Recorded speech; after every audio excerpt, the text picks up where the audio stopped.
Halo, kembali lagi bersama saya Abram Etan di podcast Kenapa Rupanya. Masih di segmen Tuna Hukum, di mana saya akan menjawab pertanyaan tentang hukum yang mungkin absurd, tapi sebenarnya tetap mengandung jawaban yang logis di dalamnya.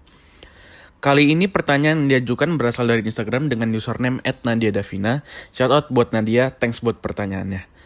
Pertanyaannya adalah, apakah santet bisa dipidana?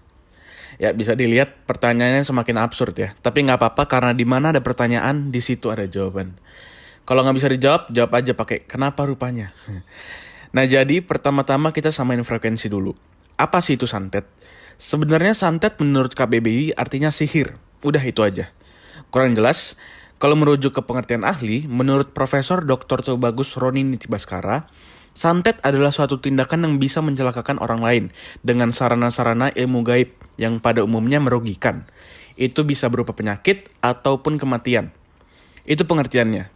Dari segi undang-undang, praktik santet sebenarnya sudah diadopsi dalam 3 pasal pada KUHP, yaitu pada pasal 545, 546, dan 547. Bunyinya kayak gini. Pasal 545, barang siapa menjadikan sebagai pencahariannya untuk menyatakan peruntungan seseorang, untuk mengadakan peramalan atau penafsiran impian, diancam dengan pidana kurungan paling lama 6 hari atau pidana denda paling banyak Rp300. Pasal 546, diancam dengan pidana kurungan paling lama 3 bulan atau pidana denda paling banyak Rp4.500 jika 1.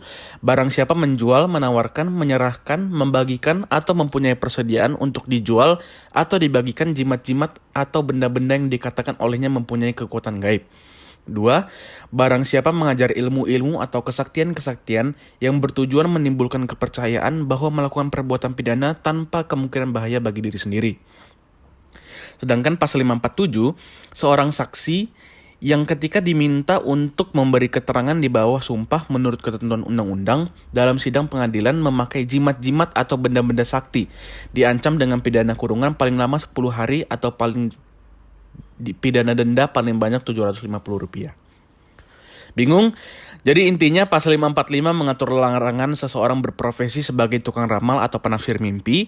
Pasal 546 melarang penjualan benda-benda berdaya goib. Sedangkan pasal 547 melarang seseorang untuk memengaruhi jalannya sidang dengan menggunakan jimat atau mantra.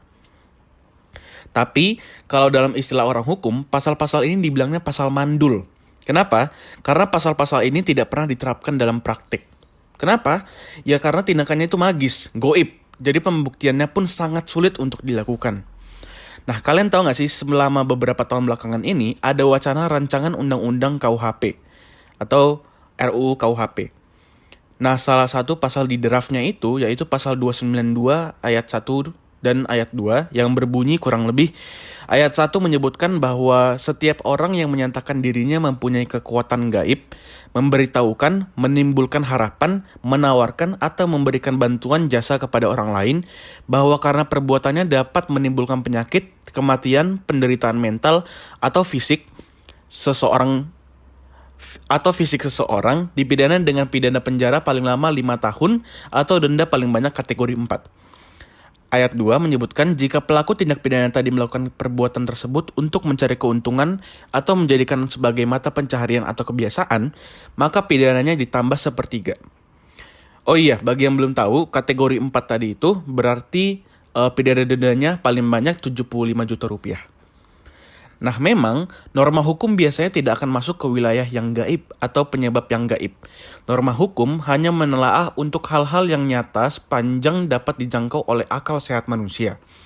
Antara santet dengan norma hukum memiliki ruang dimensi yang berbeda. Norma hukum bekerja dengan pembuktian konkret dan terukur, sedangkan santet berada di ranah mistis yang tidak nyata. Alat-alat bukti seperti yang diatur pada pasal 184 ayat 1 Kitab Undang-Undang Hukum Acara Pidana atau KUHAP bahkan masih sulit untuk membuktikan entitas santet itu sendiri. Mengingat berbagai kesulitan tadi, maka jika perkara santet masuk ke ranah hukum pidana, biasanya hakim tidak memfokuskan pada santet itu sendiri, melainkan pada jatuhnya korban sebagai akibat kejahatan. Sehingga setiap perkara santet yang disidangkan di pengadilan bukan murni masalah santet. Biasanya jadinya pembunuhan yang berawal mula oleh adanya isu santet. Para penegak hukum, termasuk hakim dan jaksa, lebih menekankan perkaranya sebagai delik pembunuhan berencana atau penganiayaan yang direncanakan. Bisa dilihat juga dalam perkara pada putusan Mahkamah Agung nomor 2296K /PIT /1989. Dalam putusan itu lebih menekankan pada delik pembunuhan atau penganiayaan daripada perkara santet itu sendiri. Jadi bisa disimpulkan pembidadaan santet atau perbuatan menyantet itu sendiri bisa dipidana. Ada pasalnya, namun pasalnya masih sulit untuk diterapkan karena pembuktiannya yang sangat sulit dilakukan. Kecuali pelaku atau dalam hal ini dukun santetnya mengaku bahwa ia melakukan perbuatan tersebut. Atau bisa juga dengan mengajukan perkara namun lebih ditekankan pada delik pembunuhan atau penganiayaan. Kira-kira seperti itu.